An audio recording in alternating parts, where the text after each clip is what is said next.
Hello, and welcome to Common Censored. We are back after a week off that we didn't intend to be a week off, but it ended up being a week off. Although, by saying week off, you kind of make it sound like we were just sitting, having margaritas on a beach somewhere. All right, well, a week off from doing the podcast, not a week of sitting in lounge chairs.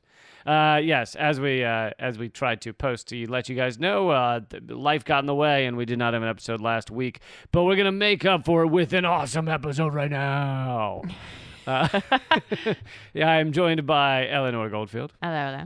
This is the show where we talk censored stories and people, sensible solutions, and common ground movements to fight and build. And sometimes other stuff.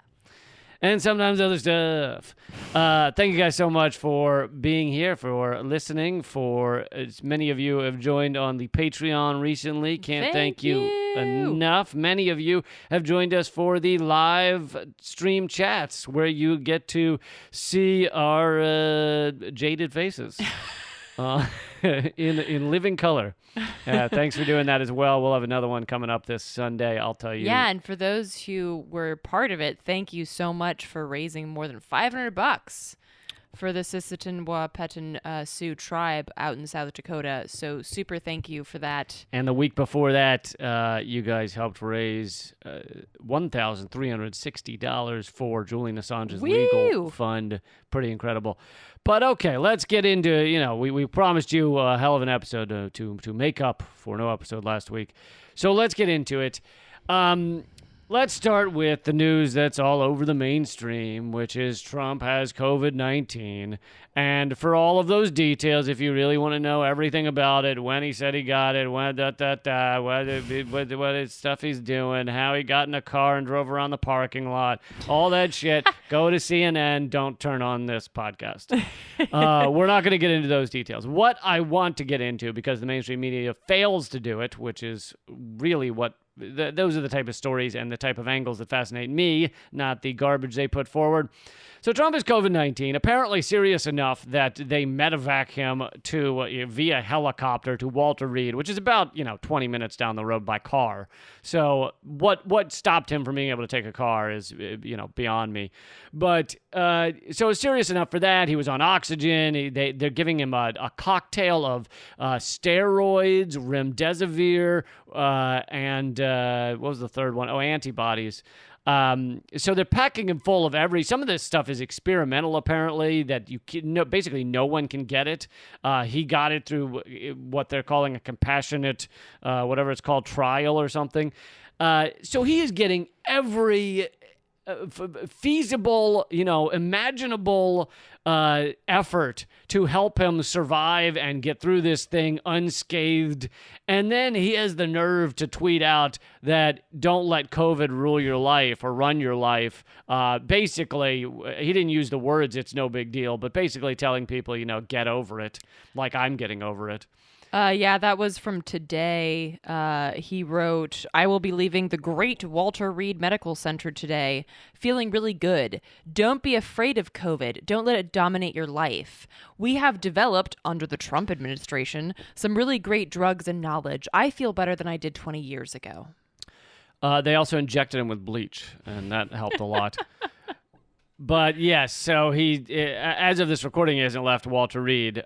We talked on the live stream about how fucking pathetic and hack and corporate all of the liberal mainstream outlets have been. They tell us every day Trump's a dictator, Trump's a Russian agent, Trump's destroying the democracy, he's destroying America on every level, and then they spun around and said, but pray for him and care for him, and you want to love him because he's our dear leader. So we went off more on that on the live stream, so I won't do it again. But I think what we're getting at with all of the effort that he's getting to get through this is the type of thing that would be done for all of the ruling elite, any of the ruling elite. If they got sick in any way, they get this level of care that even people that have some money in the bank can't even imagine. And this goes throughout society and throughout different types of illnesses. It's not just COVID-19. And it goes to show how incredibly, phenomenally unequal our medical system is. Well, yeah, and there's a lot of Let me start over. There's a lot. Conspiracy is actually the American way of saying conspiracy. Well, I was gonna say conspiracies swirling, but then both of those words kind of wanted to they wanted to hang out together, so it was gonna be conspiracies. And I like that. I'm down. There are a lot of conspiracies about, and and. I on one hand I get it, but on the other hand, it's this was your point, Lee, that above all Trump would not want to appear weak, and what makes you appear more weak than falling prey to the very virus that you were like, meh, I don't think it's a thing. Yeah. But what this does, his latest tweet, the "Don't let it dominate your life" shit, he's trying to gain that upper hand again by being like, I beat this because I am strong, and if you let it dominate your life, you're a fucking weakling. It's on you because hey, under the Trump administration, we have all this great knowledge, like he even knows what that word means, and all of this new technology. So fuck you if you can't hack it. Of course, as you noted, the idea that anybody else would be medevaced to Walter Reed at a moment's notice and would be pumped full of all of this experimental shit and would be put on oxygen, then taken off oxygen, and then put on this drug, and then put on that other drug, and then it's fucking laughable. There's no way in hell that anybody else would have access to that kind of... And this is, a lot of people have been... I've also seen this on the Twitterverse. A lot of people have been positing what it would look like if he had access to the kind of healthcare that, not even the worst, but the mid-range healthcare that costs $400 a month for that kind of health insurance. That would look like, or a lot of people that have kind of just whatever the pay by month health insurance. It's $2,000 a month. That's right. An average amount. Right. And so what would his healthcare look like if he was on the mid-range plan? And I think it's very possible that he would be fucking dead by now, which, people are saying would be a good thing, but I'd say you're damned if you do, damned if you don't, because then you'd have Pence, which, Well, and you'd also have a martyr with Trump and his fans, but yeah. And so this inequality in our medical system is not talked about hardly enough. Now, getting everybody Medicare for all, that actually has become a national talking point. So there is some discussion of that, but that's actually not what we're talking about. That's just saying everyone would have kind of the at least the base level of care. But that is not dealing with the fact that if you are rich and a CEO or rich and a celebrity, you get a level of medical care that is just unheard of. Where your own high level doctors just standing around you at all hours, making sure you pull through, and not only is this horrible now, and it also speaks to why if you are poor, you're the average life expectancy is in the 60s and 70s, whereas if you're rich, it's in the 90s. You can add 30 years to your life by being rich. Totally. But that is going to get worse and worse. As we've seen over the past generation. But because technology, and that includes medical technology, is increasing exponentially, we are quickly going to get to a time where a rich person can live to 120, 140, and poor people are still dying in their 60s or 50s. Well, and that's actually continuing to decrease. The life expectancy for poor folks in this country continues to go down.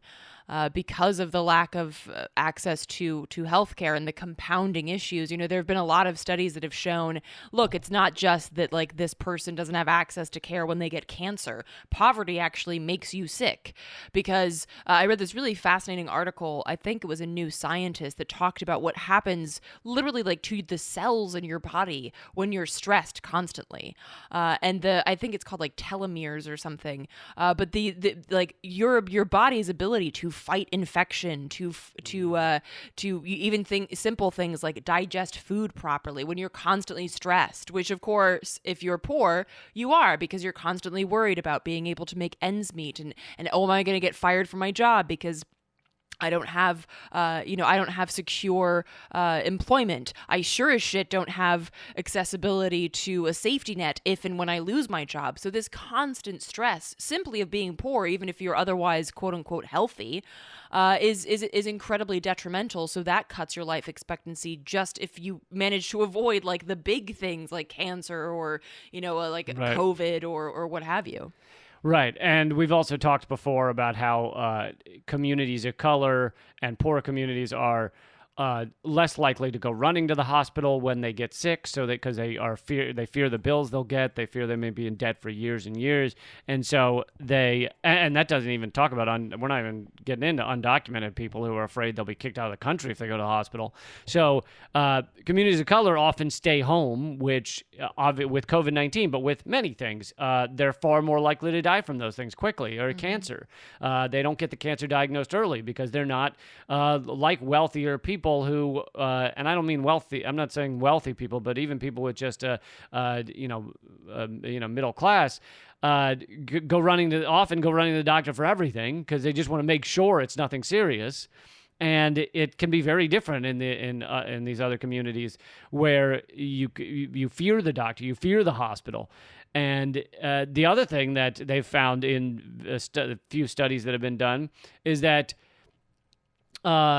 people of color and women actually are less likely to question the doctor and say, no, but that's not how I feel, or no, but you didn't address you addressed this one thing, but you didn't address my chest pains, or that I've gotten that diagnosis before and I don't think that's what it is, or whatever. So because they're less likely to question the doctor, and doctors are often wrong because it's a certain level of guesswork involved. That doesn't mean they're all bad doctors. It just means that's what figuring out the human body is. It's a certain level of guesswork. And without being pushed, doctors often will say, oh, this is what it is. See you later. And people of color are less likely to be believed. That too. The issue with maternal mortality in this country, which is predominantly a weight that's borne by women of color. Sorry. That was totally unintentional. But it's predominantly women of color who are dying just from giving birth, which sounds absurd in the 21st century in the richest country in the world. And it is absurd. We're like, the rankings just came out, we're like 90-something in maternal mortality out of, 170-some countries or something? It is embarrassing, truly embarrassing. Which is why if I were giving birth in the United States, I sure as shit would not do it in a hospital. But that also speaks to my ability to access privilege. No, I'd do it in like a speakeasy or well, you'd have pleny of alcohol. Like a strip club, but not one of those high-end ones where you got to pay $500 for a booth because that's too expensive to give birth. I'd say like one of those ones where you can get like a $20 booth. So this is why you're not going to be ever giving birth. But yeah, that obviously speaks to my privilege to be able to avoid a hospital and instead, look at other alternatives that are becoming more popular in the United States, like birthing centers, because women who can avoid hospitals are like, yeah, I'm not fucking getting anywhere near there, because first of all, there's this sort of like, what's it called? I don't know. An assembly line paradigm. I wanted to help. I was just I know. My charades hand signals weren't helping you. T-Rex. There's a sort of assembly line paradigm when it comes to people giving birth. It's like, all right, pop out the baby and get the fuck out of my face. Like right. we're done here. But then on top of that, again, speaking of the compounding issues with poverty, women who are giving birth and have not had access to good health care before then are going to have more they're going to have more complications with their pregnancies. And then by the time they come in to give birth, they're more at risk of dying. They're more at risk of severe complications. And then, if you look statistically, women of color are less likely to be believed when they say, this hurts, I don't want to do this. I have a history of this, that, and the other. That's They're not less my baby. likely they're less likely to be believed and listened to. And so this, I mean, and one of the perhaps most famous examples is Serena Williams. She fucking went in to give birth, and she was like, "Look, doctor, this is some I've got this problem. It's a health issue. I need help immediately." And the doctor was like, "You'll be fine." And she almost died. Like, even fucking Serena Williams can't get a doctor to listen to her shit when she's like, something's wrong. Yeah. So yeah, the disparities in terms of course, not just in terms of systemic racism, but in terms of poverty, like just again, like the layers of problems that you will be dealing with health-wise, even by the time that you get any sort of health attention, if you do. So not only is there this massive medical inequality, but that's going to increase, and like I said, with life expectancy is going to the difference between the two life expectancies of rich and poor is going to, in these coming 20, 30 years, is going to get so crazy, because you're going to have, I mean, we're already seeing obviously there's procedures like full-on organ transplants. Someone's heart is crapping out and they get the new heart put in, and if you're a Koch brother, you're far more likely to get that new heart than somebody who can't pay for the black market heart from Bangladesh or whatever. But now, Elon Musk is working on his brain enhanced by computer, his brain machine interface, and it'll be a long time before that's any good, before it's doing much. But once we get to that level, it's going to be the rich that have this enhanced brain that's going to increase IQ, probably give them the entirety of the internet basically at their the tip of their brain, rather than the tip of their fingers.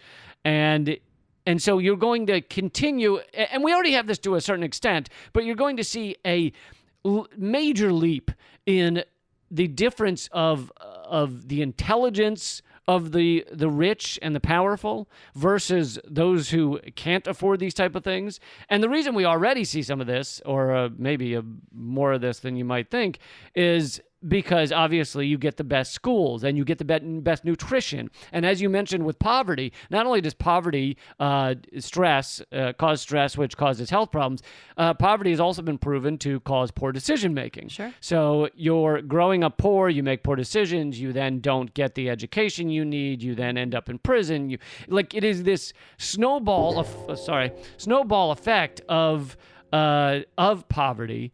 And so it can impact intelligence in the sense of schooling and education and getting ready for the job market and that kind of thing. But soon, not long in the future, we will be getting to a level where just the truly wealthy, the uber wealthy, will have fully mechanic bodies. I mean, they already have these kind of exoskeleton bodies that can allow you to lift anything, that are used mainly right now, and I think China's using them more than most places, but to allow people to, hands-on workers to lift very heavy things. But you will see much smaller kind of nanotech exoskeletons becoming, commonplace among the rich, and then you'll see enhanced.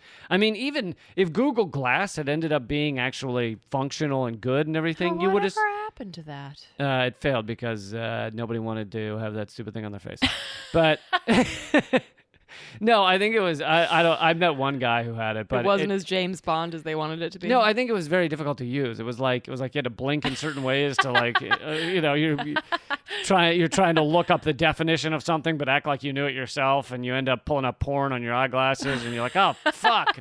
But if something like Google Glass had actually been seamless and effective, even with that, you would have had the very wealthy having this incredible advantage over the poor. And anyway, I'm just saying that in every area, we're going to see this gap increasing if we allow kind of this free market, cutthroat competition to be our norm, going forward. Yeah, and it kind of reminds me, it's like the modern version of eugenics, right? Which, by the way, eugenics has never died. It's just become more civil.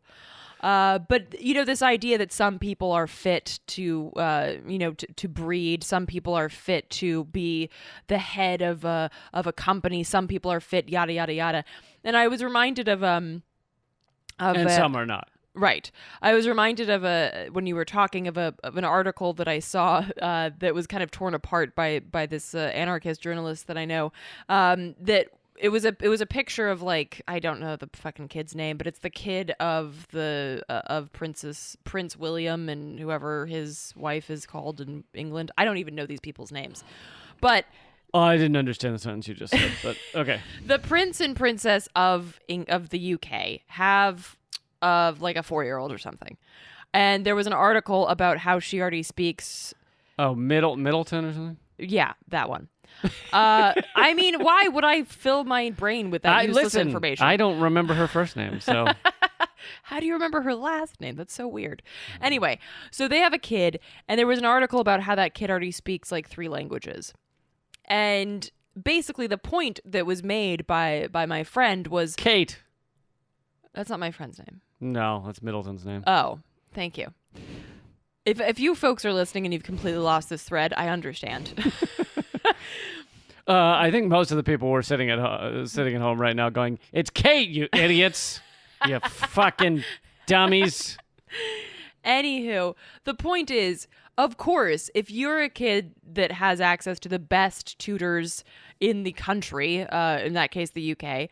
And you have access to, 4 nannies, and you've got people like cooking the best meals with like the most amazing ingredients for you. And, of course, then speaking like 3 languages by the time you've learned how to like wipe yourself. Yeah, that wouldn't be such a difficult task.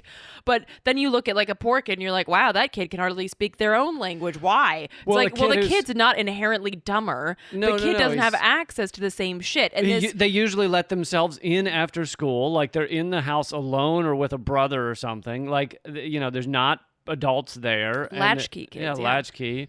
And it's like, yeah, they're fucking trying to survive, like. And yet somehow, like these, I mean, poor folks that I know are some of the most brilliant people ever, and a lot of that brilliance does come from empathy and from community building and community education, and what the Black Panthers did, which was community schooling, where the kids would come out from school so they wouldn't be tagged for what's that called, truancy, and then they'd go to a different kind of school. Oh yeah, Kamala Harris wants to put truant parents in prison. Jail. Yeah, no, that's great. And then they'd come back from school, and then they'd have a different type of school where they'd actually learn actual history, and they'd learn hands-on stuff like how to do gardening and farming and stuff like that. And this is the kind of battle against this systemic eugenics paradigm that is necessary, because no kid is born like inherently smarter than a poor kid. That's just not how fucking nature works. But with technology, those gaps are going to become even more stark, because these kids are going to have access to whatever the fuck exoskeleton weird, like the little chips that allow them to access the internet by blinking. And poor kids are not. And poor kids are going to have access to Dick Diddley. And, just recently in Baltimore, which was already having horrific problems with their public schools, they fired 400 teachers and announced that they would not be rehiring them. And yet their city budget had a surplus last year. I think it was something like $20 million. Guess where that went? To the fucking police, as if it was just a given that surplus would go to the police as opposed to the schools, which now, fast forward 8 or 9 months, have to fire 400 teachers. I mean, it's fucking insane. Yeah, and we're going to get to more on the police in a minute. Sorry, am I just No, I liked tangenting all over the place? I liked it. I liked your hosing down of the show with your tangent. That sounds dirty. You're naughty. Dirty. Some quick notes before we keep going here. We have another live stream coming up this Sunday at 8 p.m. Eastern at youtube.com/Moment of Clarity. Also, if you want to watch this past Saturday's live stream, it's still up. You can still watch it. Obviously, it won't be live, though, but you can still enjoy the conversation if you'd like. That's at youtube.com/Moment of Clarity. And yes, but come join us while it's live, because then we answer your chats, we talk with you, we talk about your topics, and it's just a cool and fun hangout. We also often raise money for good causes, but it's free to attend. Don't feel that you have to come in with $5 to enjoy it. Eleanor's movie, which was recently named semi-finalist for the Cannes Independent Film Festival. It's won a bunch of other honors as well. It's at hardroadofhope.com. If you haven't checked it out, definitely check out her documentary. My comedy special is free at leecampamerican.com. And anyway, we're going to get to all the other details about ways you can support the show and everything at the end. But I'd say let's keep going for the moment since we're on a roll. Let's jump back. I want to see the jump back. We're on a roll, so I'm going to stop us and turn around real quick. Is this a new dance move you have? Yes. You ready for the jump back? I'm really bummed that people can't see it. But just imagine in your heads the time warp from Rocky Horror Picture Show. Oh, man, I didn't know you could do a backflip. That's what you guys just missed. She just did a backflip. Because you had put a note in our podcast notes that we skipped over, and I think it's a super important note. Oh, what did I skip? It's even got an arrow and everything. I don't actually know how you made an arrow in Google Docs, but well done. I don't know either. I think the cat jumped on the keyboard. Alt Control A apostrophe. So you had written, with regards to Trump having COVID, this focus on the fact that Trump has COVID, and that we all need to pray for his health. Well, that too, but acting like the health of the president is the only thing that keeps the wheels turning. Really, covers up the simple fact that the military-industrial complex, the deep state, that shit never cared that Trump was there anyway. Like, they've just continued to do what they were doing. And this was a point that you brought up. I don't know if it was on a podcast or a live stream, but that they had actually brought this up during a newscast at some point. Oh, it was MSNBC of all places. Like, they try and pretend they are the resistance, and then they're like, don't worry, as Trump gets sick and he's in the hospital, everything will continue as is. Foreign policy will not change. Doesn't matter how fucking drugged up or out of it he is. He could be in a coma for the next 2.5 years, and our military-industrial complex would not falter or change course. Right. Pompeo's healthy, and he's still fucking up the world. We have a bunch of generals who have spent their lives trying to figure out how to murder others and make it look like a hero thing. So we're going to be fine, folks. We're going to be fine. But yes, I had forgotten about that note, which has an arrow. And and this is something you would never get on your mainstream media. They, as much as they might talk about, healthcare and things like that, as they say, we need to pray for the president, let's worry about the president, it really enforces this idea, this myth, that the entire country is based on the health and decisions of the president. And without that, nothing else functions. Mm-hmm. And it is the reason that they have to sell that myth is because he represents the democracy. He represents the votes of the people. But we have learned that much of our deep state and most of the military-industrial complex, it all continues no matter who's in the presidency, whether it's Obama or Trump or Bush. A lot of it continues very similar. In very similar ways, and it's not really, our belligerence, our attacks on overseas, the number of drone bombs being dropped. None of that changes because Trump goes into the hospital and has to be on, on steroids and shit like that. It all continues.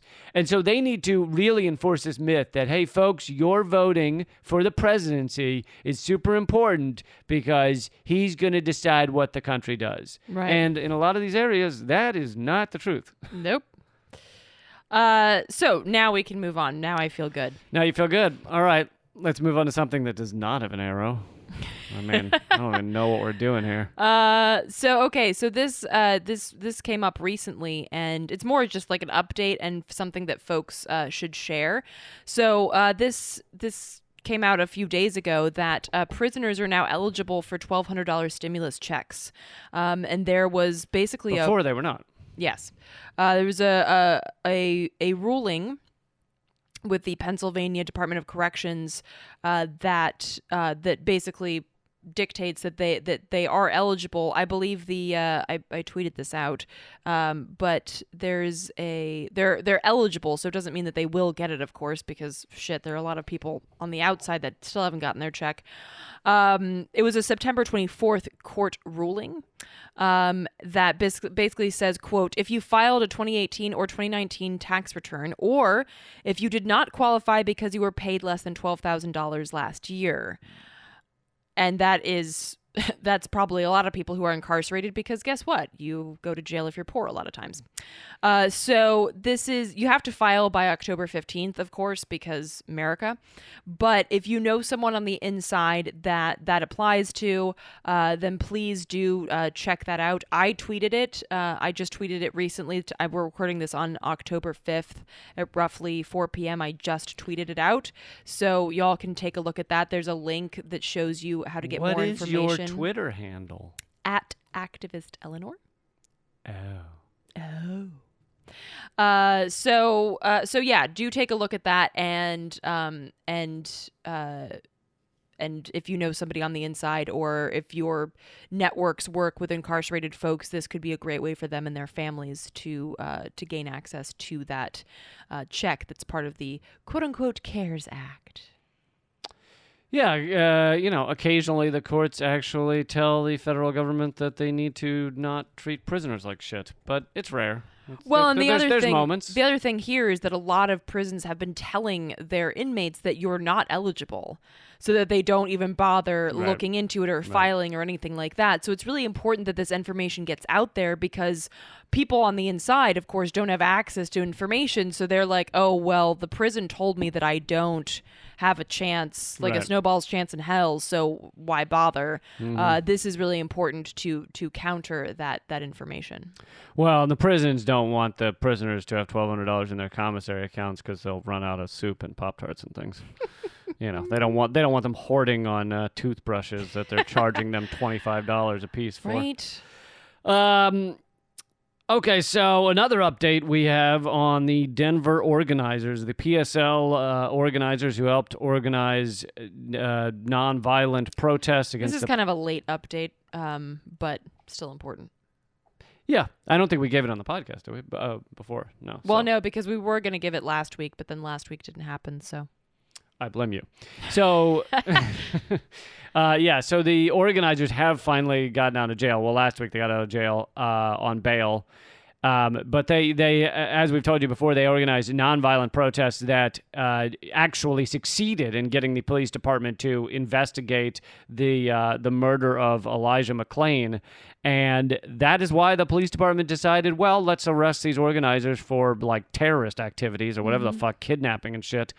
And so they've done that. So this does not mean that they're off. They still have to fight these charges, but at least they're out of jail. Yes, indeed. So do keep up to date on that. And you guys, folks listening, can go to PSL web and check out what the updates are. But it's important that we stay vigilant about this, because the attacks on organizers and protesters is certainly not over. While we're on prisons and police, should I do the police topic? Sure. So we can have some sort of continuity. Some sort of continuity where we don't look so scatterbrained. You like those connections there, don't you? I'm afraid we're going to get Yelp reviews where people are like, it's just scatterbrained. It's just so scatterbrained. Oh, damn. You said Yelp. Now I want like Chinese food or something. Yeah. Were you paid to say this? Is this a Yelp ad? I don't know where you get your food. I get mine at Yelp. You can't order food off of Yelp. Yeah, right. Actually, wait, can you? No, I don't think you can. It still sounds like you're doing a commercial. Anyway, carry on. It's what you're about to say is more important. I feel. So this is I thought this would be fun and important to tear apart. This is a garbage post that I don't know how viral it's gone, but I've seen it a couple of times online that's being passed around by pro-police people. And it perhaps was even made by the police in New York, but for all I know, someone made it look that way, and it's not by them. But it doesn't really matter. It's clearly somebody who's quote unquote supports. It's a Blue Lives Matter. It's a Blue Lives Matter person who quote unquote supports New York City cops, and I'm going to go through with these one by one, but I want to give you the point of the flyer first. So it says in large letters at the top, New York City police officers have a question for you. What did you think would happen? ? And then it's got this long list of things that you, meaning the taxpayers or the citizens of New York, have done. And it says things like, you blamed police officers who quoted driven stop and frisk. You decriminalized public consumption of alcohol and unreasonable noise, et cetera, et cetera. So it goes down this long list, which I'm going to get more into in a second. And then it says, you created an atmosphere of hatred and disrespect for police officers. So now that violence on our streets has spiraled out of control, you want to blame us too? Blame us for that too? You make the laws. You set the policies. You're responsible for the results. Thank you for that voice, by the way. Now, well, that is clearly the voice this was written in. I mean, could anyone argue otherwise? Could anyone argue otherwise?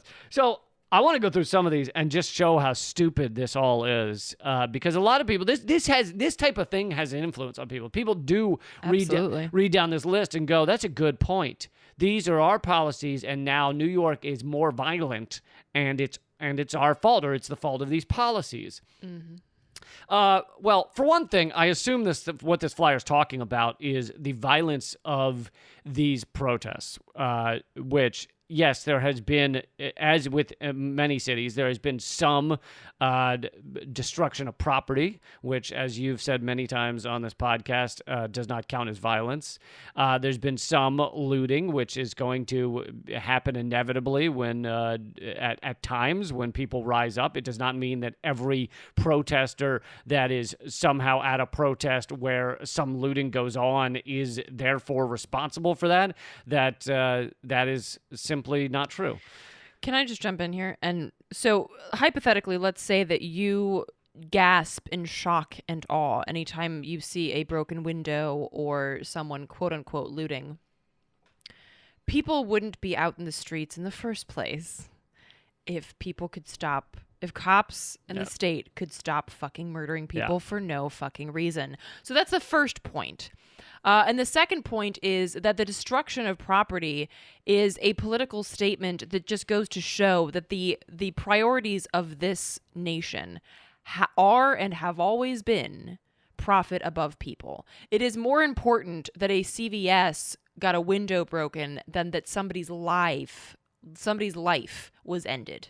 That is the paradigm. And these moments, these little snapshots just go to show that. So I get it if you're like, oh, I wouldn't do that. That's fine. There are a lot of things I wouldn't do. I wouldn't go bungee jumping because that shit just looks like it would really hurt my back. But I am not going to shit on anybody who decides to go bungee jumping. So if your tactic for protest is not at all involved ever in property destruction, whether that be in the city or out on the front lines, fucking with pipeline equipment, whatever the fuck, whatever that is, if that's not your cup of tea, cool. But don't shit on other people for drinking that tea.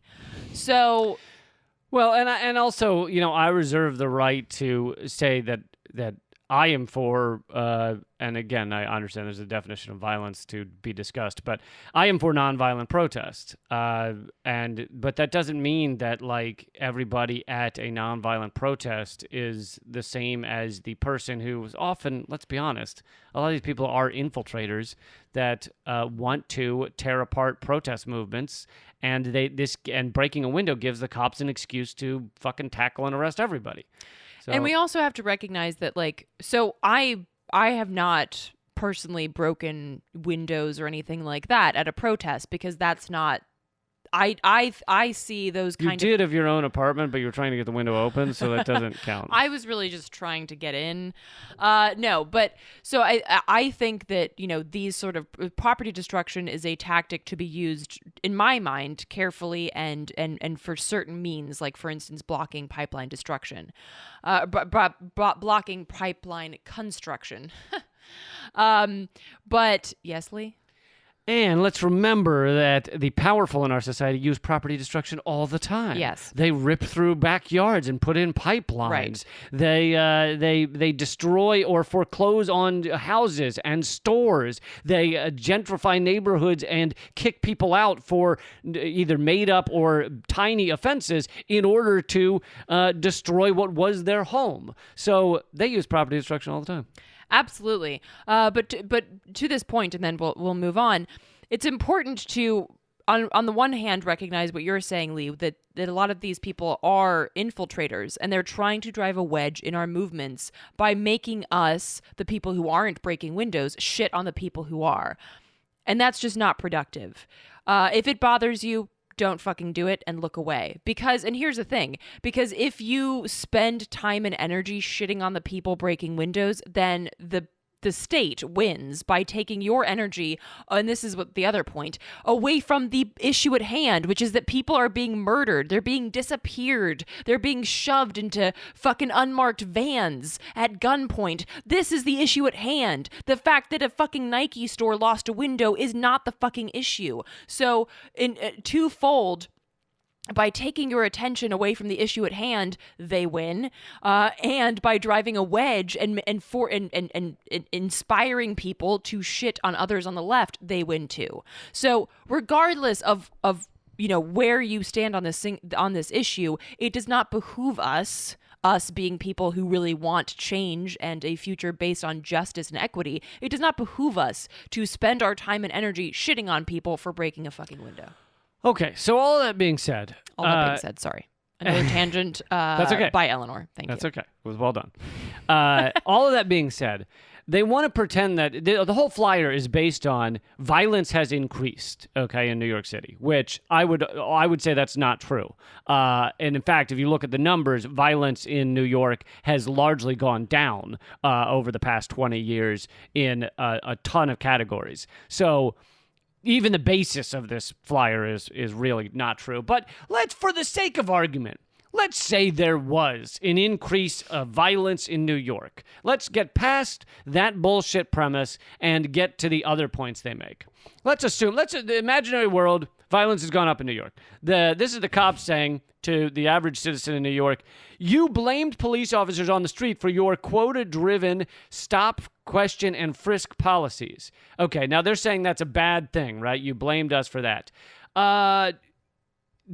Stop and frisk was proven, well proven, to be completely racist. Mm-hmm. It was done far more against people of color, almost exclusively against people of color. They were then arrested almost always for basically nothing crimes. They found a joint on them, or the person said, why are you pushing me against this wall? And then they arrest them for resisting arrest. All kinds of shit charges. And almost always they did not, it's like 0.1% of the time did they even find a unlicensed firearm, which is like one of the top offenses when they would stop and frisk people. So it was completely, the whole point of it was just to arrest random black and brown people so that you could have them in the system. So it's phenomenally racist and phenomenally pointless, except for arresting random black and brown people. And so they're acting like you stopped us from doing that, and now violence has increased. Again, let's assume violence had increased. Just because violence increased doesn't mean you then get to go back to your racist, ridiculous policies. Right. Those two don't follow. One does not, yeah. One does not equal the other. Going on to the next one. You decriminalized public consumption of alcohol, public urination, and unreasonable noise. These are like nothing crimes. public urination Seriously. is like, it's not like people are running up and down the metro or subway hosing down Pissing at people. with their piss. Like, aha, gotcha. Which, by the way, would still be a crime, even if public urination's not. It would be public. Like assault or something. That'd be urinary assault. So the idea, these are like tiny nothing crimes. Consumption of alcohol is almost always, this is something that Matt Taibbi highlighted in his book. Oh, the divide, yeah. Is that public consumption of alcohol is almost only used, or, before it was, I guess, decriminalized, only used against, again, people of color in order to find a reason to arrest them. You see someone walking down the street with a bag or a can or something, and you arrest them for public consumption of alcohol. White people never get arrested. This is in New York City. Never get arrested for public consumption of alcohol. Funny. So, same with loitering. These are things that are not really crimes, that are just used to arrest people of color. This is all designed around a racist policing tactic. And so, let's say violence had gone up. You do not get to keep being racist just because violence goes up. That doesn't. Those two, again, do not go together. It would kind of be like, like a factory foreman saying, well, productivity has gone down. So, you guys wanted to keep kids from working in the mines, and this is what happens. You're going to get less productivity. So that's on you. It's like, well, then maybe we'll just live with less productivity, or maybe we'll accept that kids aren't the answer to productivity. Like, these fucking stupid arguments like, yes, being a horrible racist and stopping black people on the street for being black automatically means that you have more violence. What? No, that's not. What? No. That is absurd. And this is just, another one of those false equivalencies and scare tactics to suggest, this goes along with the suggestion that being a police officer is so dangerous when actually being a fisherman and a garbage collector statistically is more dangerous than being a cop. But it's these scare tactics that pull like because when a fisherman or a garbage collector dies, it's not national news. But a cop gets shot and it becomes national news because of Black Lives Matter and because of the push for police accountability and, even abolition, that it becomes national news. Like, look, the cops are being targeted and this is why we need a Blue Lives Matter bill. And this is why, we have to protect our police. And it's like, no, we don't. We just need to get rid of them. And then a cop can't be shot because there won't be any cops anymore. So it's just an absurd twisting of statistical information to make it look like a fact when in actuality it is the opposite of the truth. And it really. Now, here's one I actually happen to agree with in a sense. They go, you ordered us to enforce your social distancing regulations without any guidance, then blamed us for the backlash. Now, first of all, I don't think they did that much enforcing of social distancing to begin with, but this made for a little gotcha point, so they put it in here. But even so, I agree. Cops should not be enforcing social distancing because cops should not be everywhere. And you should not be sending people with guns to go enforce a lot of things, like loitering, like social distancing, like noise violations. So, yes, I agree with you, assuming this is the NYPD that wrote this. Yes, I agree with you, NYPD. You should not be enforcing social distancing. You also shouldn't be doing 99% of the other jobs you do. Well, and also, there have been so many complaints that cops aren't wearing masks while they're on duty. So do you want the person without a mask coming up to you and telling you that you're not social distancing? That really doesn't seem to work with the argument that you need cops to help people social distance if they're walking up to your face without a mask on. Then I love this one. You allowed massive protests to devolve into violence and looting because you had no plan to manage them. Last time I checked, it was the NYPD that was in charge of quote-unquote managing them. So if you failed at your job and actually made these protests worse and more violent because you approached them as SWAT teams looking to crush people, then that's on you, buddy. I'm sorry to let you know. Yeah. Let's see. What was the other one I wanted to? You have cut the NYPD headcount by more than 5,000 from its peak. This is why there's violence, Eleanor, is because they've cut the NYPD headcount from 5,000. You want to know what it is? It's currently at 38,400, and that, I believe, does not include, that's sworn officers. That does not include the 19,400 that are civilian employees. I would just like to remind everyone that the NYPD has a larger budget than the Army of North Korea. They're also apparently like the, was it 7th largest standing army in the world or something? Yeah. Yeah. So yeah, that 5,000's really, that's really ruined their ability to police New York. Well, and at the core of this, sorry if you had more bullet points, I just wanted to throw this in there. At the core of this is the myth that more police equals more safety. Again, statistically speaking, more police equals less safety.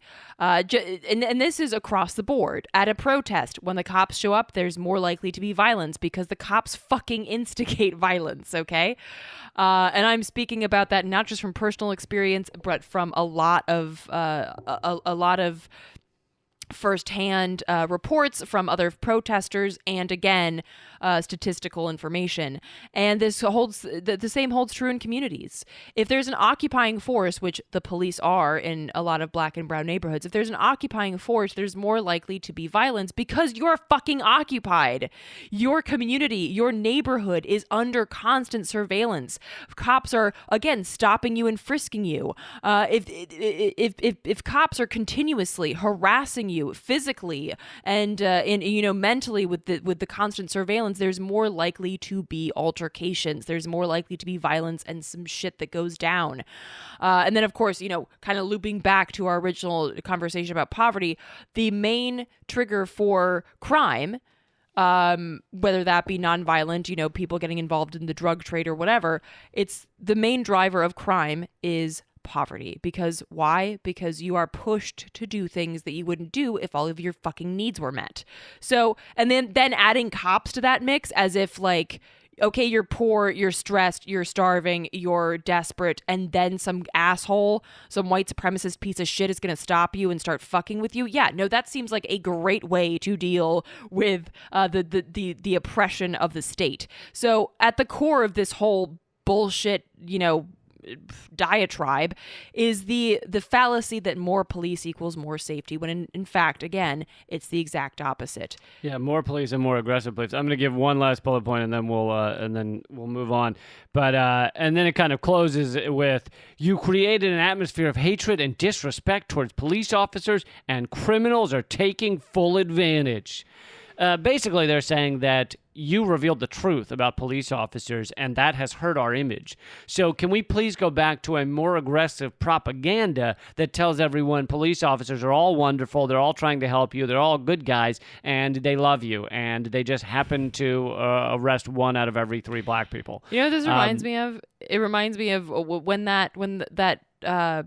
it came out that these something like 1,000 1,000 kids had been sexually assaulted by priests just in like one area. It was just in Pennsylvania. Then there were some Catholic priests and the higher ups in the Catholic Church in the United States that were saying, look, we really need to place this in context because it's making the Catholic Church look bad.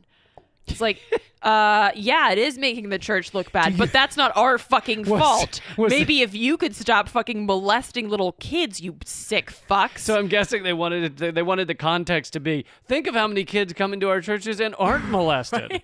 Right? Sure, we molest 1 out of every couple hundred, but think of how many we are. Think of how many times a kid walked in and we thought, I'm not going to touch them. Yeah, great. Yeah, no, it's... So, final point, it then concludes with, you, as in the citizens of New York City, I guess, you make the laws, you set the policies, you're responsible for the results. Actually, again, I agree with this one, not when you take it in context of the flyer, but if you take it out of the context of the flyer, yeah, we have, meaning our officials and our country, have created a policing system that is based on white supremacy, that includes armed, really, unhinged, largely, people that wanted a job where they carry a gun around all day and have pure and unfettered authority and can grab, mostly people of color off the streets and arrest them almost for nothing. And those people were then unleashed on the American public. And so in a way, we are responsible for the results. Yep. in that sense, but I don't think that's what this flyer meant. Anyway, I just wanted to go through and show what garbage this thing is, and I saw people posting it as if it made some sort of sense. So on this same topic, real quick, I wanted to get to a listener's email, but he also happens to be my old college roommate. Aww. So, Nino, if you're listening to this episode, hello. Hope you're doing well. Yay for old friends listening to the podcast. So Nino, excuse me. And we don't need to read the whole thing, but if you just want to give Okay, you could just say sure. So Nino shared some information about the settlement that was involved in Breonna Taylor's case. The settlement was for $12 million that they were going to pay the Taylor family. And it says that the city will pay for the first $500,000. There is insurance that pays up to $5 million per occurrence every year. Another $2 million comes from a self-insured retention trust, and $4.5 million will come from Louisville Metro's general fund. So Nino's point was, rather than the city or the state paying so much out of pocket, why not mandate that all law enforcement officers be responsible for their own liability insurance, just like car insurance? So, and this is a point that has been brought up by, a lot of other organizers and the like. Why the fuck are the people paying for the fact that that officers keep killing people indiscriminately? Why is it the citizens? Why is it the citizens who are being killed who pay the families of those who are killed? Exactly. And people have called on it coming from the police unions, like the Fraternal Order of Police, from their retirement funds and things like that, because it's absolutely absurd that the people should have to pay for being murdered. So this is definitely a good point, and definitely something that's been discussed and being discussed in terms of police accountability. And how was it that Nino emailed us? Oh, I'm so glad you asked.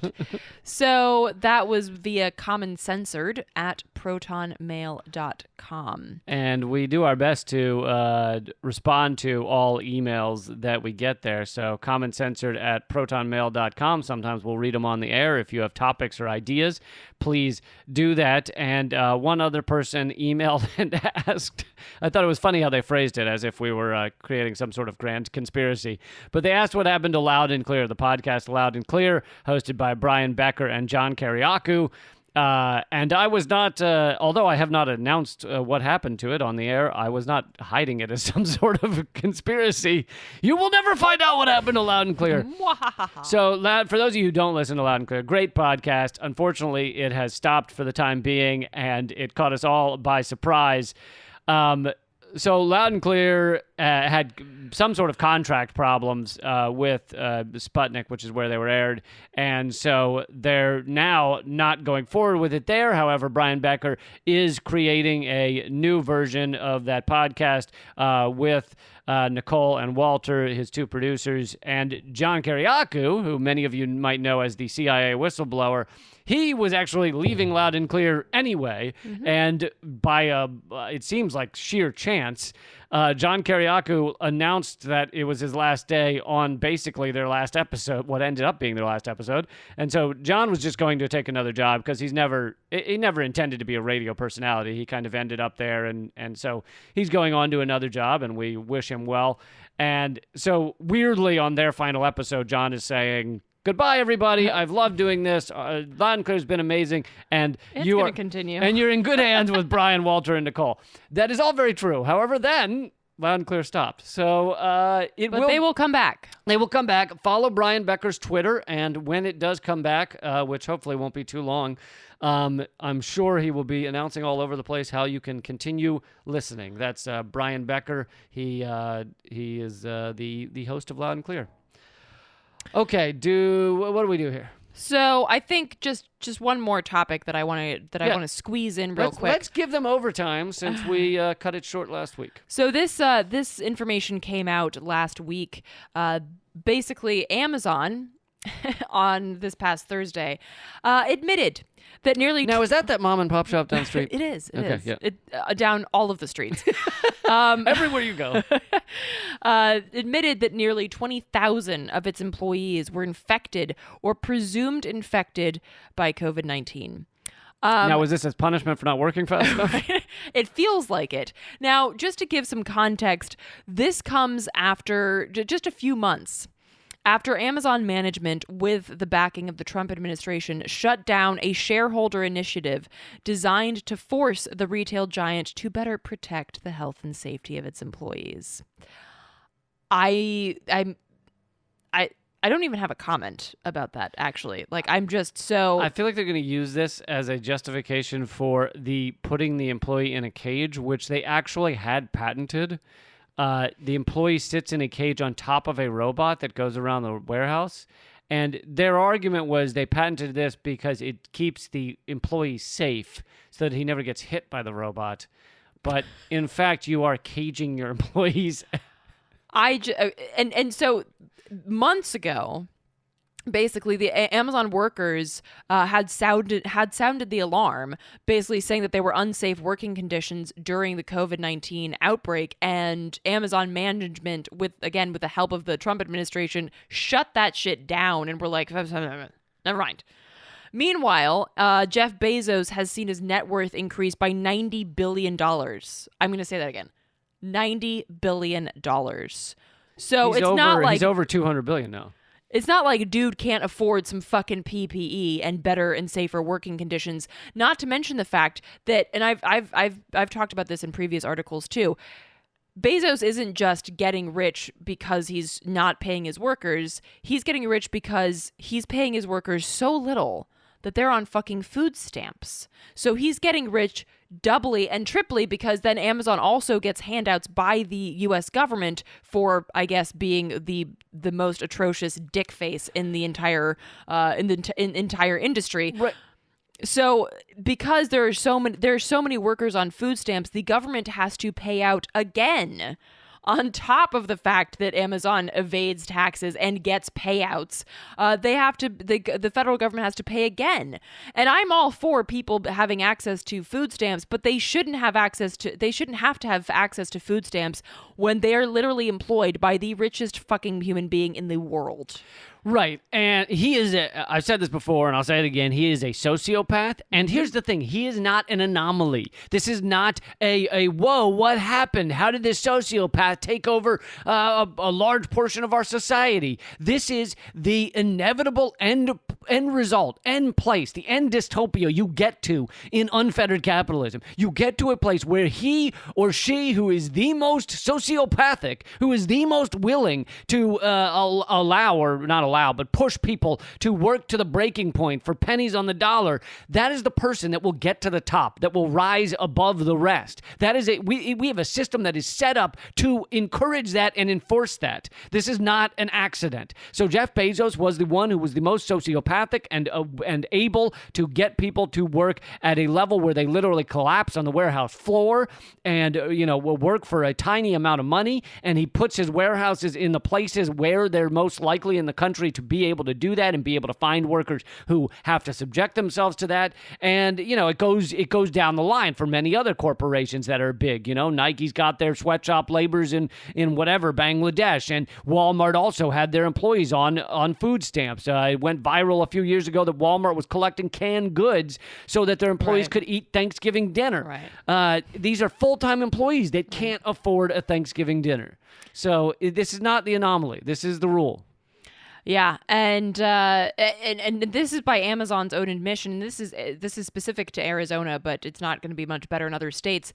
Amazon's own admission says that 1 out of every 3 workers in Arizona is on food stamps. 1 out of every 3. And not only that, but in the state, Amazon is the one of the largest employers in the state, except it ranks 5th on the list for most employees enrolled in the SNAP program. So I mean, and this remember on top of not just like it, potentially putting workers in cages, but there have been many stories going back years about people passing out because they don't have air conditioning in the warehouses, people having to wear diapers because they don't get bathroom breaks, people having, at one warehouse, an ambulance was just like perpetually parked outside because they were tired of having to come back so often that they just started parking outside. And this is, again, they'd rather do that than put in air conditioning. Yeah. Again, this is shit that the taxpayer has to pay for. And while I don't mind paying for like the mom and pop store so that people can have access to like a safety net, if you're on track to become the world's first trillionaire by 2026, fuck you, pay your fucking workers. And there's like absolutely no sympathy here for the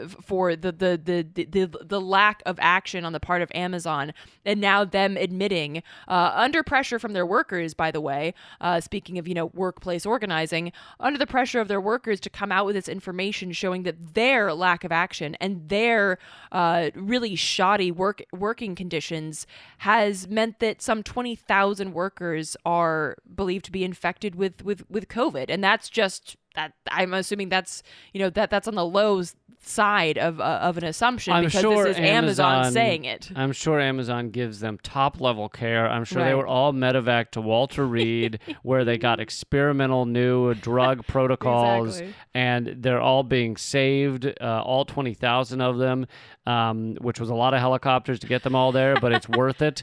And also all of our mainstream media is covering hour by hour how Right. each of those workers is doing. Yeah. Rachel Maddow tweeted. She said, "Please pray for the Amazon workers." Right. Just like she did with Trump. Totally. Right. Guys, That's all a lie, by the way. Well, not the Trump part, but thank you guys so much for listening. If you want to support the show, please go to patreon.com/commoncensored. We're going to do 10 to 15 extra minutes over there right now. That's patreon.com/commoncensored. You can join for as little as $1 and help make sure this show continues. You'll notice we have no ads for anything. We're not sponsored by anyone. It all comes down to you guys. One last time, that's patreon.com/commoncensored. Eleanor's movie is at hardroadofhope.com. We have another live stream coming up this Sunday at 8 p.m. Eastern at youtube.com/momentofclarity. My comedy special is free at leecampamerican.com. My book is at leecampbook.com. And by the way, if you've signed up at patreon.com/commoncensored and you are owed a free copy of the book or anything else, please email us at commoncensored@protonmail.com because we need to get your address and everything. So please email commoncensored@protonmail.com, which is also where you can email topics and ideas. All right. Keep fighting. Act out.